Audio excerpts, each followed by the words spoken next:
And we're back. This is Neil Isaacs, the Raleigh business broker and chief babbler with Brokers Babble. This is a program that we do weekly at 3:30 Eastern Pacific or Eastern time. I don't know what time it is in Pacific time here on YouTube, Facebook, LinkedIn, and then it's stored at least on our YouTube channel and possibly other places. It's a place for us brokers to babble on about all things business deals and learn from smart people. I'm really excited about some smart people that I have coming on today. Actually, just one smart person, Kelly Gunterman, who I will introduce momentarily. But first of all, let me tell you, let's see, I've got, who the heck are these guys, right? So why are we doing this show anyway?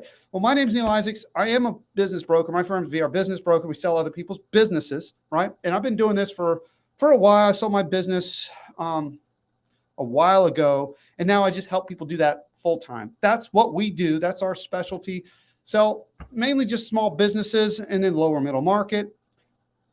And we just love talking about this stuff, the interplay between business and real estate, some of the emotional components of selling a business, which is what we're going to really focus on today, and all things business. So that's kind of who we are. And that's what this program is all about. And we can't do it without you. So I always say this, share your thoughts. You know, this content is designed to answer your questions. So share your thoughts in the comments section, depending on where you're at. It'll go out different places. So this is a StreamYard technology we're using. It's pretty cool. But let's keep this kind of interactive, right? So my co-host, Brian York, is on vacation because business brokerage is a crazy game. So I'm glad he's taking some time off. He's at the beach. It's me carrying the torch, your chief babbler, and I'm excited to bring the show to you guys today. So let's get right into it with the quick tip. And I like to run a video for the quick tip, so let's do that now. Deal story. Several years ago, I sold a retail boutique, $100,000 cash flow. We offered it at $100,000. That's one time multiple. When most businesses sell 2 to 3, included $60,000 of inventory. The owner worked 2 hours a week. To my surprise, it didn't sell immediately. A lot of buyers were suspicious. The reason my client listed it so affordably is that he had cancer. Buyers kept telling me, what's the catch? Why would he sell it so cheap? And his answer was, my hair is falling out. What else do I tell them?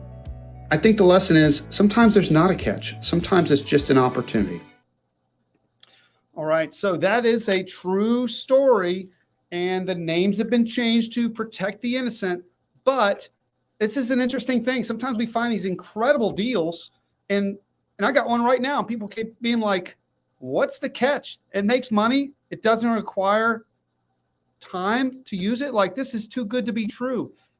Sometimes it's just an opportunity, and don't overthink it, business buyers. I mean, yes, no business is perfect, but there's a lot of great opportunities out there. There's more duds, I think, than great opportunities, but there are a lot of great opportunities out there. If you're a business buyer, you know how hard it is. You're kind of doing what we're doing. You're constantly having these conversations with business owners and trying to figure out, you know, what is the opportunity? How much money does it make? How replaceable is it?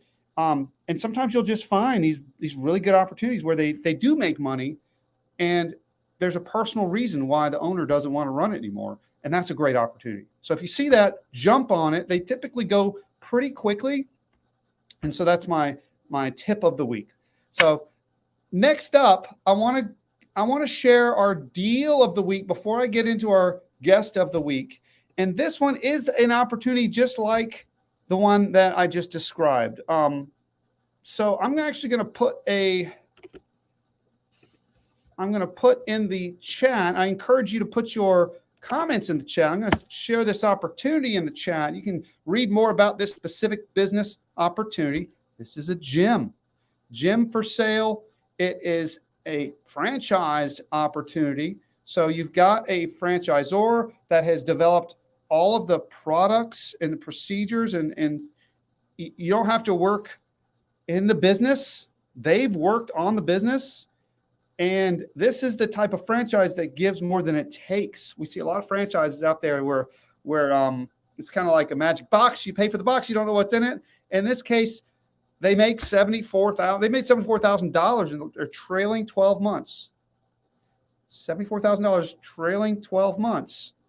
And the owner describes the percentage of their time as 2%.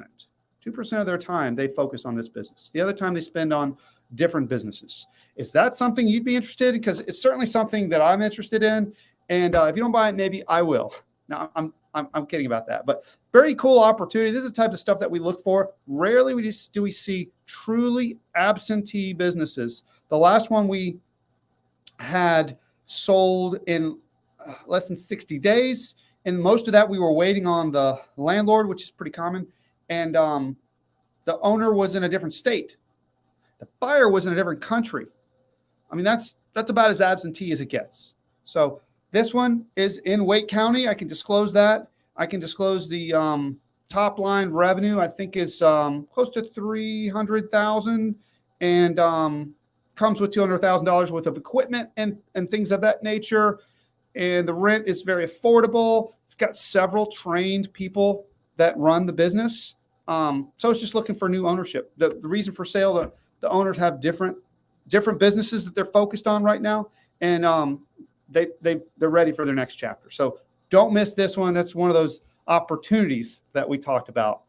Nothing wrong with it. So let's keep on moving. It's time for my favorite part of the show, the guest introduction. I'm going to butcher Kelly's introduction, and then I'll invite him on to correct me. So Kelly is number one. He's a friend. Number two, he is a former multi-client.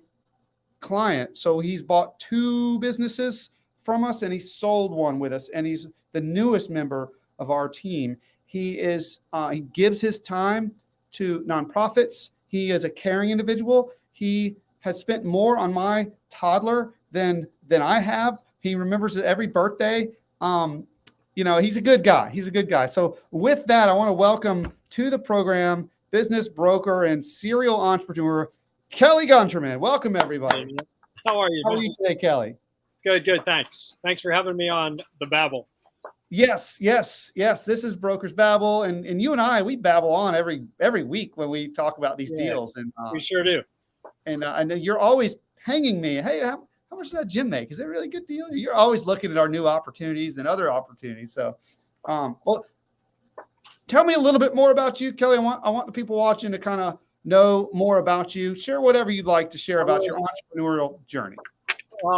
College tennis player, was in the tennis business for 25 years or so, ran my own business there, and probably have owned 8 or 9, 10 different businesses through my life, bought and sold, and some more successful than others. Started dealing with you, bought a couple, sold one, and said, well, why don't you come to work for me? You've done this. We seem to get along. So I'm just getting started in the brokerage world. So it's kind of, it's interesting. It's a lot. It is interesting. Yeah. And I call it hanging on listings. When you raise your hand and you say, tell me more about this, you've pinged on numerous listings. Without disparaging our fellow brokers, what has been your experience in general, just kind of inquiring about businesses? What is that like for a business buyer in general? Some are, VR was one that I've really had a lot of success with through you, of just getting information. A lot of folks, you'll do the NDA and then you don't hear from them again. And maybe they sold it to someone else. Maybe something happened, but even if that happens through VR and there's always hey, we sold this, let's look for something else, rather than just sort of leaving you hanging. Yeah. So I've got a lot of really appreciate everything that you've done. Well, I do suspect, you mentioned it, I like to joke that we as business brokers are trying to raise the bar for other business brokers. And I do hear this a lot, that people inquire and they never hear back. And I suspect it's because the business that they inquired about is under contract. So the broker is like, I don't need to respond. But I think we should at least, if in our case, we try and always get back and say, this one's under contract. Maybe here's another one that could work for you. Or, I promise to let you know. That's not a good thing that business buyers are not hearing back. But I hear that a lot. Mm-hmm. That's a common thing. You never know what else we may have that they might be interested in. So yeah. Or they may be like, are you ready to buy? Are you ready to buy? It's been a day. Are you ready to buy? You kind of know that they don't have a lot of other buyers if they're following up. Yeah. So there's got to be, you get back when they contact you, or you nudge them every once in a while, but you can't be on top of folks. I don't think it's so you're a business broker on our team now. And one fun thing about doing that last deal with you is you had been a business buyer more than once. So as a business, I call it business owner. I don't like to call people a business seller until they sold, because technically they're a business owner until the day they sell. Oh yeah, until the check clears. Yeah, check clears. Technically, you're a business seller from previous businesses that you've sold, right? But you understood the process, right? So you were pretty forthcoming with stuff. I always joke that like it'd be like July 2nd, and you'd be like, "Here's my financials for July," and I'd be like, "What took you so long?" Because most people, they're like, it's July, so maybe I'll get Q1 wrapped up, or we just finished the last year. But, I just think you were always on top of that, but you'd been through the process. You kind of knew what was needed. And if this is something out there for folks that are thinking about selling, if your financials are clean and you're really easy to read and to follow, and they match up with your tax returns, a buyer's going to be much more receptive to that business. If it's very easy to read and everything is, I guess you can verify everything through tax return. Transparent. Yes, that's a good word. Yep. Yeah. Or another way of looking at it is, what if you do find your buyer and you have nothing to hide, but you're like, well, give me some time. I got to put my stuff together. They automatically think you're making up your records. Right. Like, why is it taking so long? Like, it's, so it's I never understood why people that own a business wouldn't want to know where their money is or where it's going. So I can tell you, you are not the norm. Most people are several months behind, unless they have a really good bookkeeper and accountant, kind of, that they pay really well, and they've outsourced it. Most of them are just, it's not a priority for them. And they're not using it to make decisions about their business. And if you spend 10 minutes a day, it's easy to keep up with. If you wait 2 months, it's going to take you 2 days to get caught up. So just keeping up with it makes a big difference. And it makes the business a lot easier to sell. Well, I think the reason it was so easy to work with you is you were realistic on pricing, which a lot of business owners are not. They price it based on what they want instead of what the market will bear. And I think because you were a business buyer for so long, and you pinged on listings and you kind of saw what the return was, and you did that own math in your head, you kind of saw when it was time to sell this particular one that we sold, like kind of knew it wasn't go for 10x just because you looked at so many. Yeah, you've got there's a certain amount of being realistic too when you're pricing your business. But this is where I want to go with this conversation, is this mindset of being an entrepreneur. So talk to me, Kelly, about, like, I call it the 7-year itch. And in last episode, I teased this by saying, when my wife and I left my bachelor pad, or actually this was we moved another time, but our real estate agent said, don't move into this house. I know you think you're going to live here. This will be your forever home, but I guarantee you, you're going to move in 5 to 7 years. And she actually said, this house you're thinking about is in a place that's going to be harder to sell than the one I'm showing you. She was being a salesperson, a great salesperson, but she was 100% right. We were like, no, we're going to live here forever. We moved like 6 years later. Right. And I see this a lot with businesses, and you, Kelly Gunterman, have fallen into this pattern. Tell us about some of the businesses that you've sold in the past. I think a big thing with businesses is that they evolve over time. Our businesses are kind of a live being almost, that they evolve, and technology evolves, and there's a point, I think, as an entrepreneur, that you have to say, I've taken this ship as far as I can take it, Yeah. and Yeah. you sell it to someone with a different skill set, and you go off and you do something else, Yeah. and I think that that's really important to understand.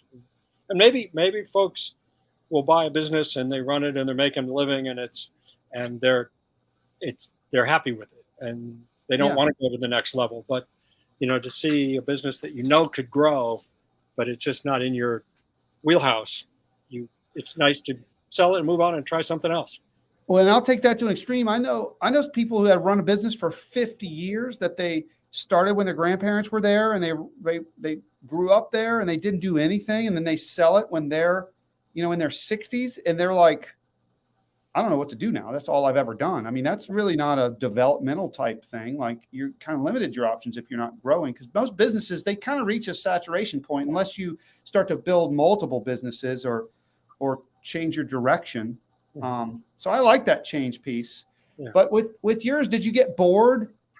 Is that kind of Yeah, maybe a little bit. I think you go in, you clean them up, you clean up the financials, and you make it grow the best you can, and then you're okay. I've done what I can do here. I'm ready to move on. But one thing for folks out there listening that may be thinking of selling their businesses is have an exit plan. It may not be this year or next year or 5 years from now, but start to plan and talk to a business. If you're thinking, 2 or 3 years down the road, talk to a business broker, have them do an evaluation, and see where you stand. And maybe you can get some insight from that broker, something that we do, that you could get some insight from your broker to help you position the business to be more profitable when you're ready to move on, if it's 2 or 3 or 5 years. Yeah, the worst case scenario is you end up having a business that you can sell, but you don't have to. That's a pretty good position, just to know if you got bored or sick, Right. or just old, that you could walk away, that you knew what you had. And you don't walk away with just locking the door. You can walk away and put some money in your pocket for all your effort. And I think that's important as well.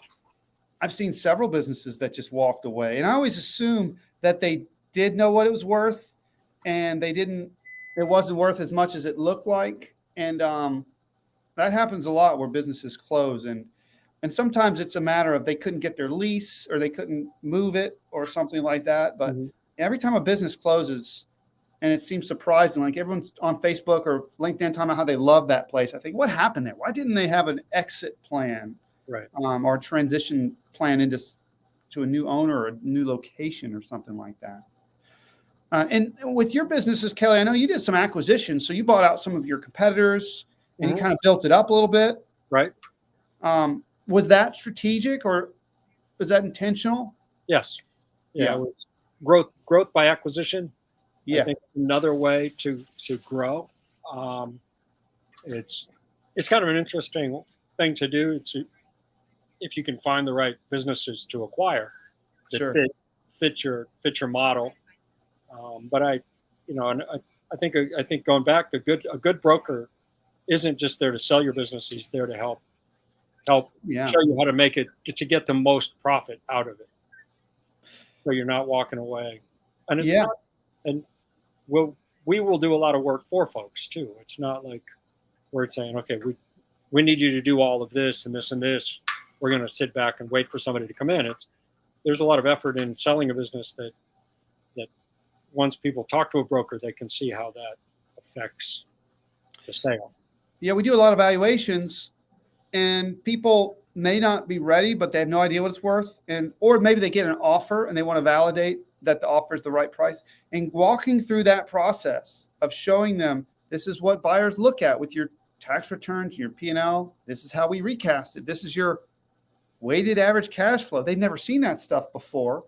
And you can kind of see the wheels in their head being like, oh, so if I pay myself more salary or a life insurance, like this goes to the bottom line, and they start to change how they do their financials.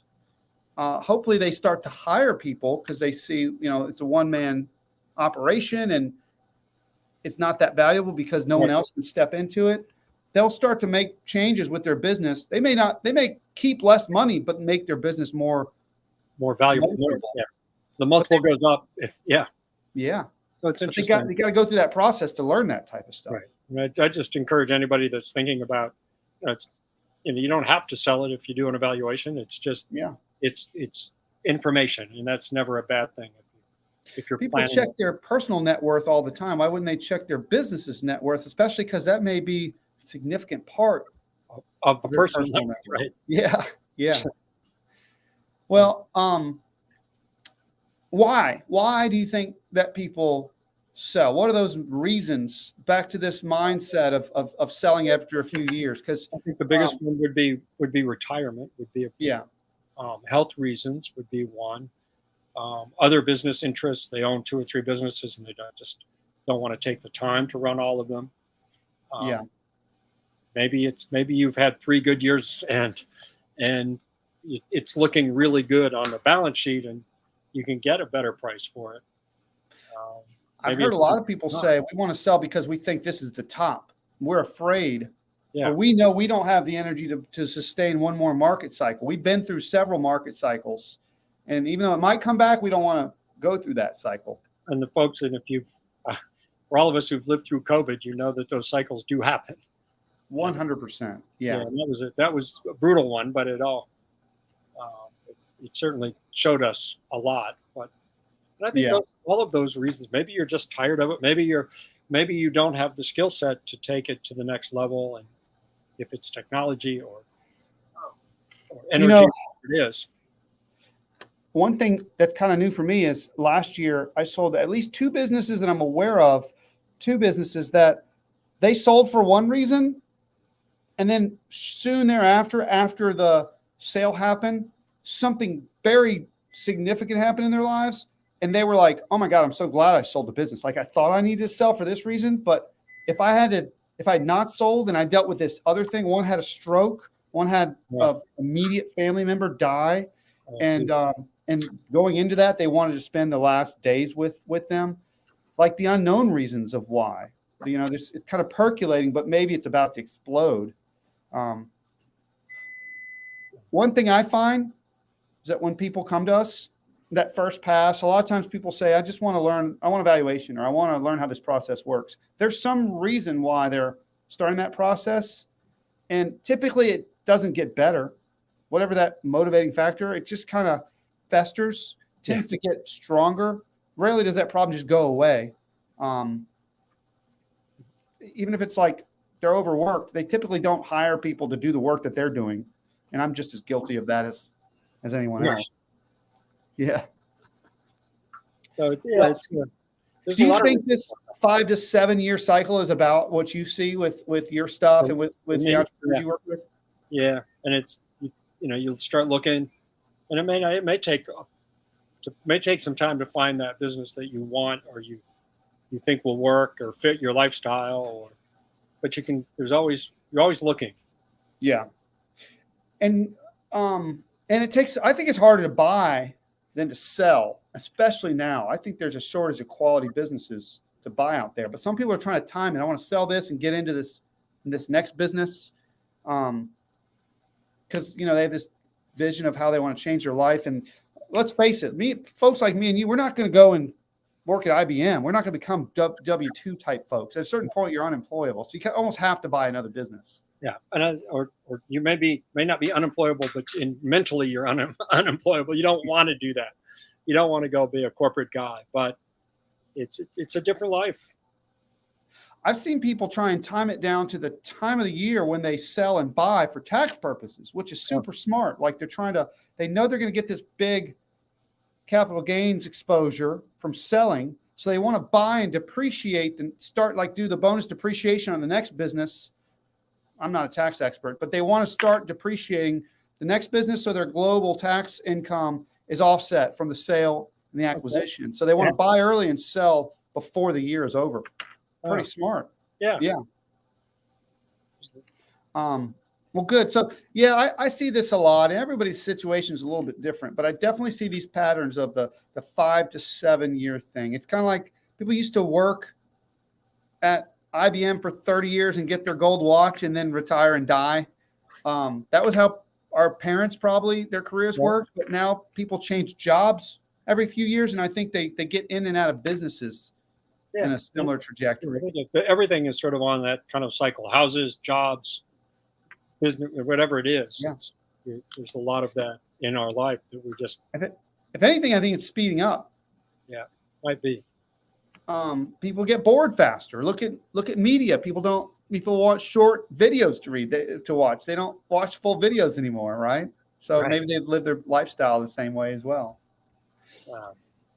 Okay, well, I like this conversation. I encourage you, if you're watching at home, put your comments in the thread, and we'll answer your questions. I'm here with Kelly Gunterman, business broker, VR business broker, serial entrepreneur. And I know Kelly's got a new listing coming on, so we'll just tease that. Pack and ship businesses, that category is a very popular flavor of businesses. We always have great interest. So Kelly's next flavor of business, obviously we have to have you sign an NDA to get all the official particulars on that. But look for that new listing coming soon. So I'm excited to have that one, and we got a lot more coming down the pike. Before we wrap up, Kelly, I'll give you a chance to plug anything that you're interested in, anything you want to shine a light on with this time here. I am on the board of the Daniel Center. It's an after-school program in Southeast Raleigh for underserved kids. Incredible program. We've got a golf tournament coming up. Ping us and we'll get you information on it. It's coming up in September. So the Daniel Center golf event. The Daniel Center golf website. So I put a Daniel Center link in the comments as well, so you can click right through on that. I'm also going to put let's see, I'll put your LinkedIn profile. If you're out there and you want to connect with Kelly, I'll put your LinkedIn profile. He's also on our website, but here's the LinkedIn profile. Kelly, I want to thank you for joining our program today. I've enjoyed getting to know you as a buyer, as a seller. You know what? I want to tell a quick story before you wrap up. I don't know if you remember this, but our friend Joe Navarra connected us. It's been 6-7 years, but I had just listed this business, and it was a pack and ship. I don't think it was listed at the time we talked. I don't think it was official. When we list these businesses, we build these reports, and I spent all night thinking about what's the best way to package this business.